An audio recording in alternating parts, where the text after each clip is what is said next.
একটা প্রশ্ন, শ্বাস নেওয়া আর শ্বাস ছাড়ার মাঝে কি ঘটে? আপনি সারাদিন প্রায় 21,000 বার শ্বাস নেন, কিন্তু একবারও কি সেই অদৃশ্য বিরতিতে মনোযোগ দিয়েছেন? বিজ্ঞান ভৈরবতন্ত্রের 24 নম্বর সূত্র বলছে, আপনার জীবনের সবচেয়ে বড় রহস্য লুকিয়ে আছে সেই দুই শ্বাসের মধ্যবর্তী ছোট শূন্য স্থানে। সূত্রটি হলো, শ্বাস যখন ভিতরে যায় এবং শ্বাস যখন বাইরে আসে, তার দুই উৎপত্তি স্থলে মনোযোগ স্থির করো।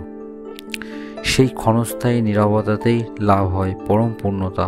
আপনি যখন নিঃশ্বাস সম্পূর্ণ ছাড়েন আর প্রশ্বাস নেওয়ার ঠিক আগে একটি ছোট্ট মুহূর্তের জন্য সব কিছু থমকে যায়, আবার প্রশ্বাস সম্পূর্ণ হওয়ার পর নিঃশ্বাস ছাড়ার ঠিক আগে আর একটা নীরব মুহূর্ত, এই দুটি বিন্দু কোনো যান্ত্রিক বিরতি নয়, এগুলো হলো আপনার চেতনার দুটি প্রবেশদ্বার।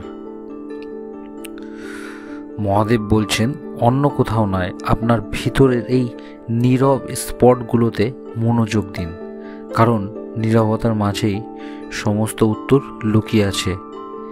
এখন এক মুহূর্তের জন্য চোখ বন্ধ করুন এবং শ্বাস প্রশ্বাসের মাঝে সেই শূন্যতা অনুভব করার চেষ্টা করুন।